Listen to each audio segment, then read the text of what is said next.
It's live. Hi, everybody. I'm Debbie Hayes, and welcome to World of Pets podcast. We want our pets to live a long, healthy life. We want them to live a long time, but we do want for that to be a healthy time for them. So we feel like we have found something that is beneficial in that respect. And we do like to share that, but mainly this podcast is just to discover and explore all things about pets and to laugh and to cry appropriately for the story. So today we're going to talk about um, we're going to talk about, are you a good candidate for a service dog? So Anthony is our service dog expert here because he has a service dog helping him. And BJ has some disabilities and does not have a dog. So BJ is going to think about himself and other people that are in the same situation and what questions they might ask. Because if you're out there and you do have a disability, then hopefully we will help you to make a decision. I'm not saying we're going to make you make a decision to have a service dog, but at least to open up that in your mind. Maybe you know somebody else that you can help too. So, Anthony, can you tell us a little bit about what you found out about the organizations with the service dogs? Um, So, and the, then BJ, if BG, sorry, if you have a question in the meantime, just sort of raise your hand. That's what I do, and and uh, and he can address your question at that time, and then we'll get to your questions, other questions later. You okay? Are you frozen, BG? is he there? I think he's there. Okay, very good. Can you hear us, BG?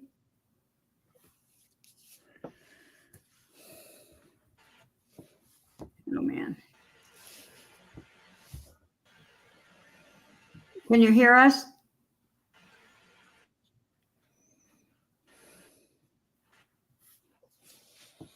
Okay, well, go ahead, Anthony, and hopefully, So, the organization I'm working with now exclusively, I was working with another organization, but they got themselves into a little bit of legal trouble. So that organization no longer exists, and that organization was in Coeur d'Alene, Idaho. So now I am exclusively working with Canines with a Cause. Canines with a Cause is, I had previously fought Minnesota, but I found out it's based out of Salt Lake City, Utah. And they work exclusively with veterans to provide veterans in need of service dogs at little to no cost to that veteran.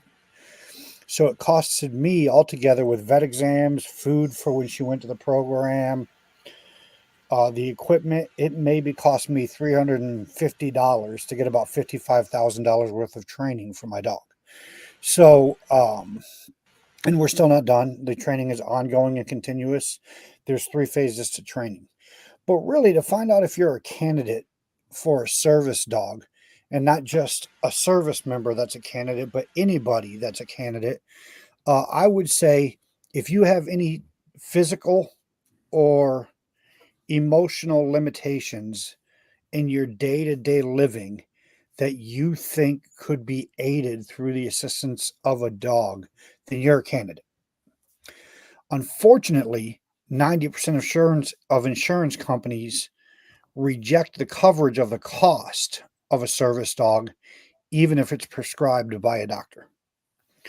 So that's why Canines with a Cause is working with veterans, because the out of pocket cost for an average service dog is somewhere between $50,000 and $70,000 to get the training complete. So I do know that there's organizations out there that work with anybody, not just veterans. The one that I knew of, like I said, is no longer in existence, so we won't talk about that organization anymore. But the one that I'm exclusively working with now works exclusively with veterans. However, they'll allow anybody to foster their dogs that they're going to put in the program to train for these veterans. So you can reach out to Canines with a Cause if you're interested in fostering. okay. BG, do you have questions at this point?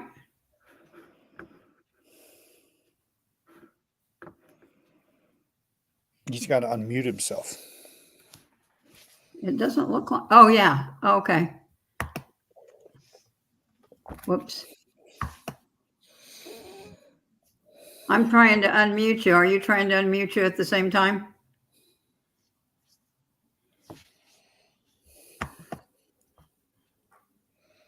Emily, can you unmute BG?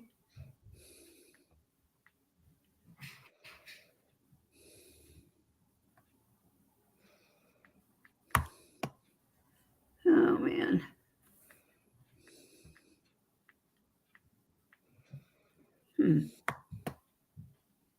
Oh, there. Oh, Maybe you now just got you're to. unmuted. Oh, and then when I add, okay. Jeez. Technical difficulties. Oh, well. Do you have any idea where people can go to look for the other organizations that would be helpful to them? Or do you think if they contacted Canines for a Cause, that Canines for a Canines for Cause Cause might be might able be able to put them in touch. So let me just look here. I had seen one organization.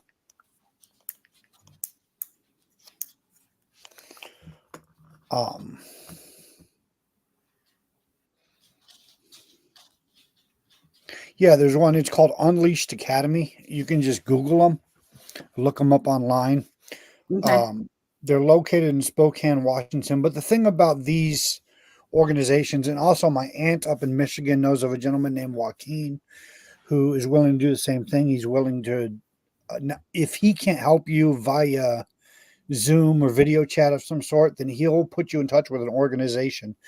So what I will do is I'll get Joaquin's information from my aunt and pass that along to you, Deb, for future Okay. podcast. But a lot of these organizations, if you just Google service dog training in my area, if there's nothing in your area, but you find an organization that's willing to do it for you at a good cost, most of them with today's next technology and in the post-COVID world are willing to do some sort of video training with you. Okay. All right. BG, we can't see you, but it says that you're there and you are unmuted. Can you hear us?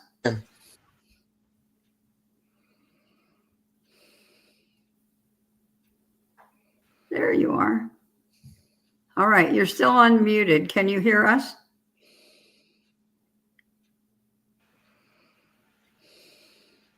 I know he had issues at his own house, so he went over to his son's. I'm having technical difficulties and I can't seem to get this worked out. Okay. We can hear you okay now.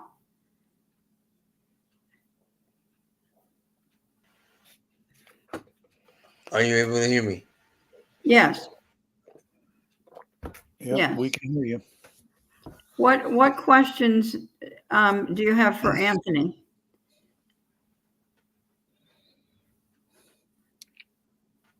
And I think he's paused again. Yep, I think so too. And then This buffering. technology, man. I know. I had that a couple of nights too. The problem is, like when I was buffering, I thought everybody was buffering, but then it turned out they weren't. Oh no.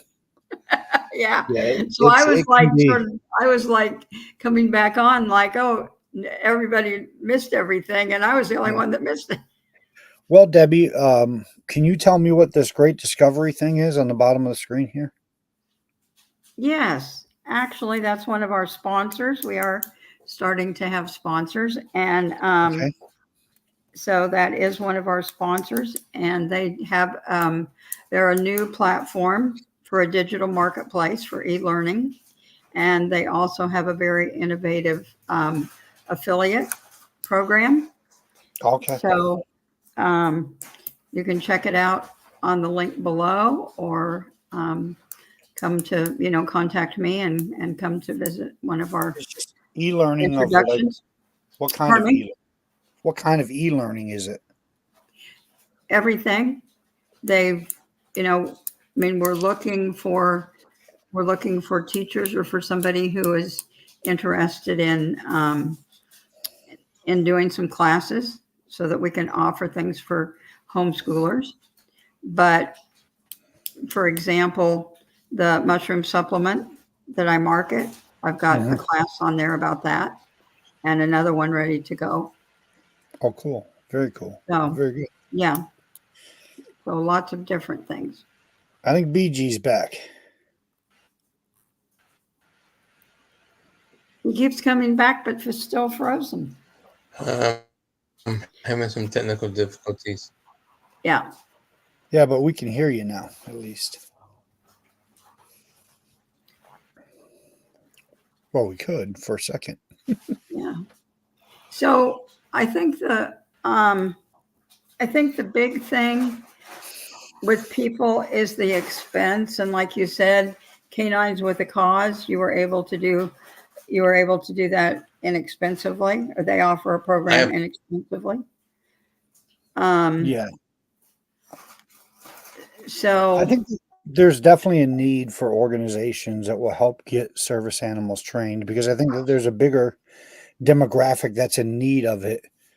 right, And not just in the veteran community, amongst every community.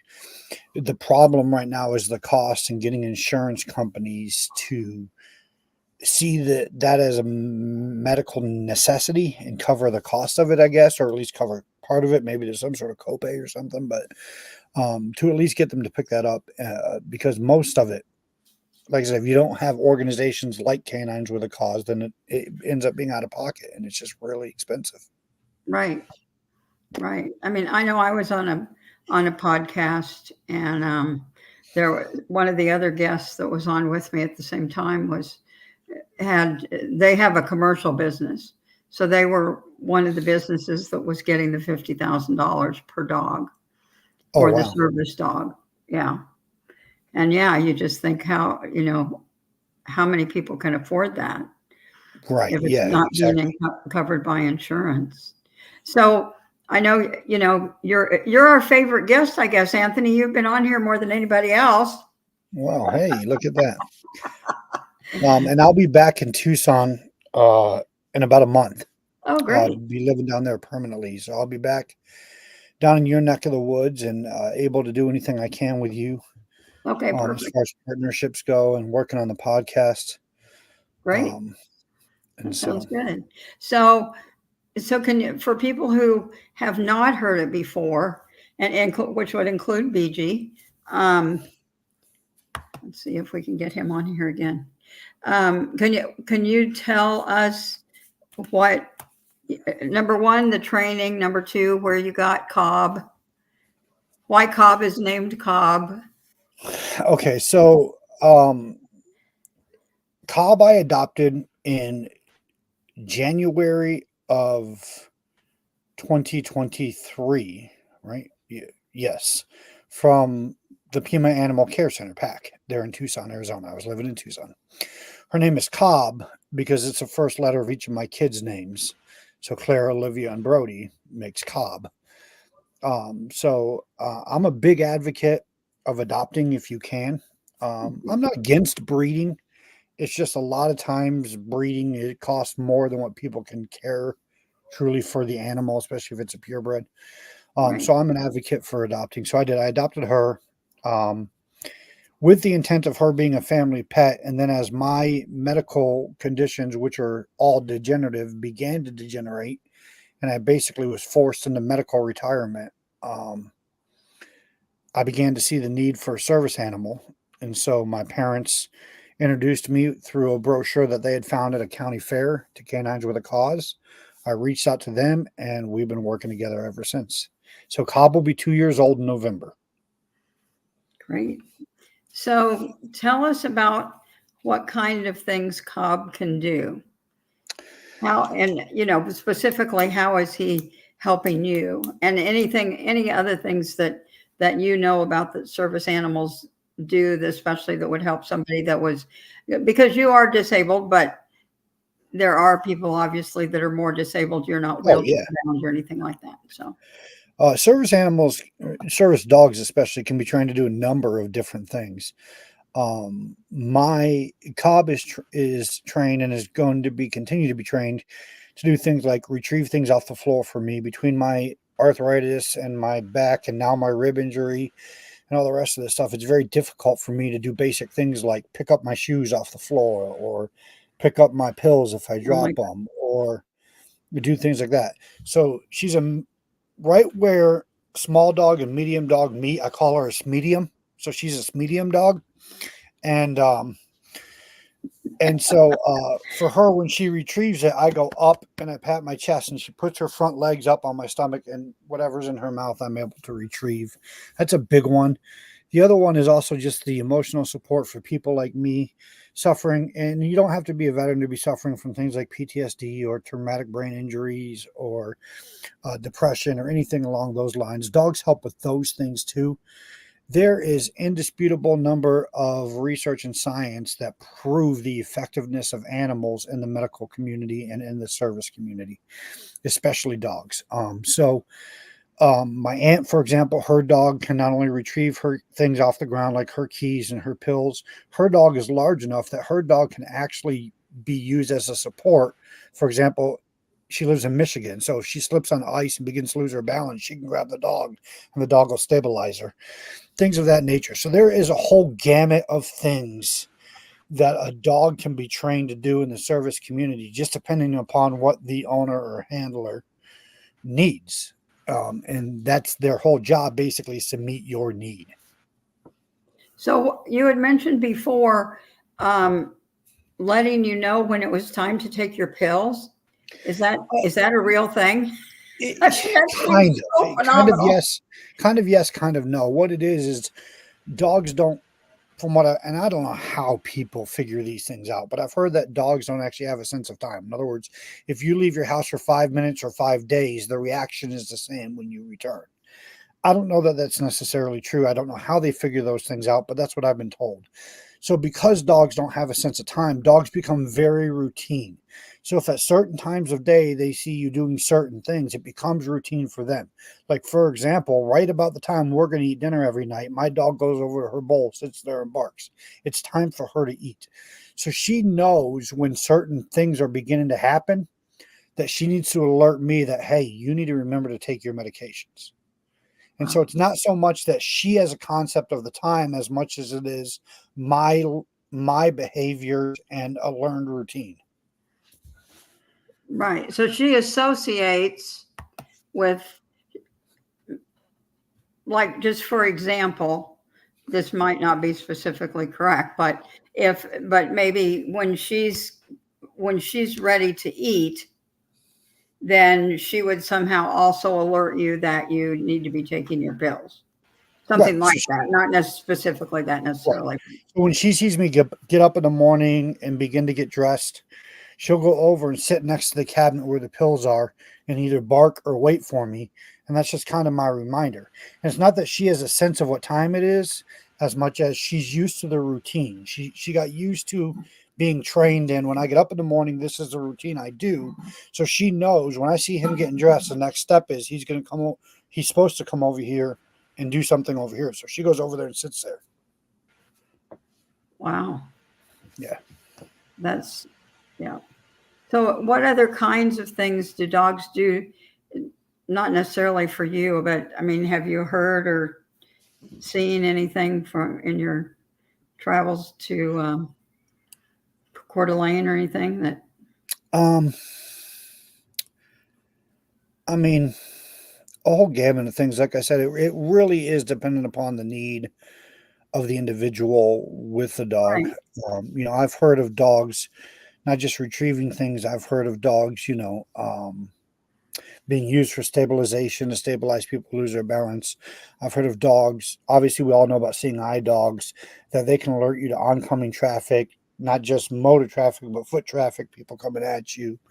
Um, uh, Dogs that can do all kinds of things. Wait at a door a motion sensor door to try to get it open for you before you walk in. I mean, there's all kinds of Oh, things that wow. these dogs can be trained to do. And so,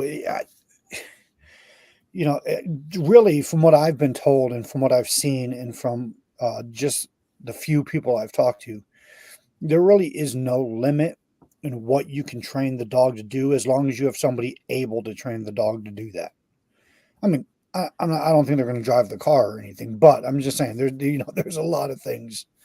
Well, yeah. I think one of the more phenomenal ones is the fact that they can alert people if somebody is an epileptic or has Right. seizures, Hmm. that the dog can alert them that they need to get in a safe position physically so that they Hmm. don't fall down because that Right. epileptic seizure is coming. I mean, that's just And not really just that, if the dog's phenomenal. big enough, the dog can also be used to stabilize the person, or Right. they'll get under the person if they see the person falling. So there's all kinds of numbers of different things that dogs can do. Um, Yeah. Wow. That's so So yeah, so let me get my other commercial in here, and which has to do with the dogs and their longevity. Um, you see the scrolling on the screen there, debspets.com, and it is actually a company that I partner with um, that provides immune support. It actually has immune support for humans as well, but started out with the pets, and it allows the body to heal itself. So how great is that? That you don't have to rely on pills and so forth. So it's been around for 2,500 years. Well, longer than that, but it's been at least verbally, 2,500 years ago, um, was known to man. There was actually some of this medicinal mushroom, which is called, it's the king of mushrooms, found in King Tut's tomb in a hmm, vial. So interesting. obviously the Egyptians felt that it had to do with longevity and keeping people well and so forth, or getting them well. So that's what we talk about. There's over 400 studies that have been done as far as the efficacy of the mushroom. And we just get lots of testimonials as far as people and pets. So it's So very exciting. for humans, do the mushrooms have a traditional mushroom taste? So, like, what if somebody's like, I just can't stand the taste of mushrooms? Uh-huh. I What would I don't taste it. I don't taste it. Yeah. And one of the great things is that one of the people products is actually a capsule. Oh, okay. So say that you did taste it, even though I can't. You could actually open up the capsule and put it in some soft food and just mix it in with that. And on the other hand, for pets, that particular capsule, you can open it up. I mean, say that you have a tortoise that seems like it's sick and you want to give it some more, it's getting older, although tortoises, live to 150 years old. So they're going to outlive us for sure. But that, yeah, that you just, you can figure out a way to give them, put it in their food, put it on your finger, put a little peanut butter, whatever you're going to do to get them to take it. And so it's not where traditionally we think of dogs and cats, and we do have some biscuits for horses as well, but we can adapt to other animals as well. Very cool. Very good. Yeah. So does Canines with a Cause, now I know that the organization that you were using out of Coeur d'Alene used the Idaho penal system, that they have a wonderful program there. And does Canines for a Cause Yes, use something like that I as well? found out that actually the way that the organization that used to be in Coeur d'Alene, um, found out about the prison program and was introduced to it in the state of Idaho was through Canines with a Cause. So this is something that Canines with a Cause advocates for in every state that they try to go into and work. So if they have a trainer, for example, in Montana, then they would go and try to work with the Montana justice system and say, hey, we'd like to do this. It's something to give the inmates and something like that. So the program really is kind of cultivated and championed through Canines with a Cause. And then the organizations that they partner with to provide training then get introduced to this program. Okay. Yeah, that seems really great. I can't, yeah. It gives me goosebumps. And as we talked about this before, but the inmates that are in the program that are working with these dogs on a daily basis are obviously getting training that they would probably be unlikely to get if they get out of prison and get into the general population. So there's that, and they're going to bond with the animals. I mean, if they like animals enough that they can work with them every day, they are going to bond with them. Right. So coming from somebody that spent nearly a decade working as a corrections officer in the federal prisons, we got to try something different, because in the last 40 years, we've spent nearly $1 trillion as a tax-paying society on trying to reform inmates. And in that 40 years, our recidivism rate has never fallen below 87%. So we've got to try something else. And this is a program that gives inmates a sense of purpose, a vocational sense, an opportunity to do something that could be productive, not just for them, but to their society and the society around them. Yeah. Yep. I agree. That's wow. I think it's a great program. So, so we have the cost and the fact that there are programs out there. Now, you mentioned Joaquin in Michigan, and he's somebody that worked with your aunt. Is that correct? So yes, my aunt has MS. Or your relative that has the dog that doesn't let her fall. Right, my aunt that has the dog. So my aunt has this dog, and she used this gentleman. I'll get his contact information and have a conversation with him, and then pass it along to you. But anyway, yeah, he works with people of all kinds. And she was even willing to get me in touch with him, and then I ended up working with Canines with a Cause. And I know that Joaquin just really has a passion for this, and he, at a very affordable cost, as much as he can, would like to try to help people get the animals that they need to assist them in their everyday life. So. Wow. That's wonderful. Joaquin, wherever you are, we thank you. Yes, he's in Michigan. Yeah, that's great. So so cost we can deal with if people are hesitant about having them for the cost. We already established that there's just a multitude of things that the dogs can be trained to do. Do you think there's anything that we missed talking about that you know about? No, not that I know of. Okay. I think that about covers it. Yeah, and I haven't heard anything either. There probably are things that we haven't, that neither one of us have heard about, just because there is such a wide spectrum.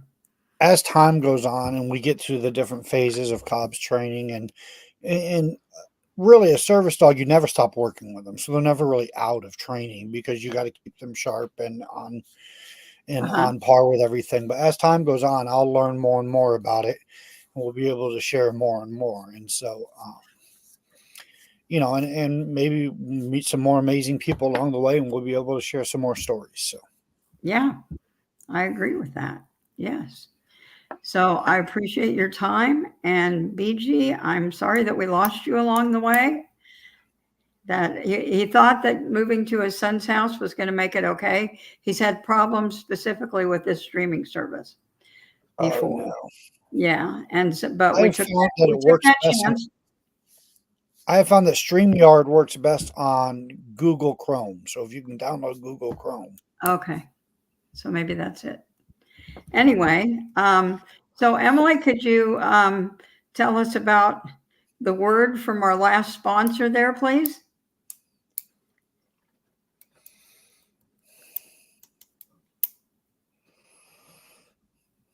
So, the World of Ability Podcast Network is another one of the sponsors, which is the flagship show. World of Ability is every Saturday at 1:00 p.m. Central. And who's the host? Well, Aren't me you the host? Yeah, me along with the Ruscott family. But I encourage everybody to join us if it works out for everybody's schedule. But thank you to Anthony for coming, and we'll see everybody next week. Same time, same place. Tuesdays at 8:00 p.m. Central. Excellent.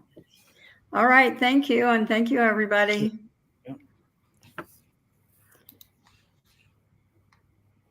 Okay. Very good.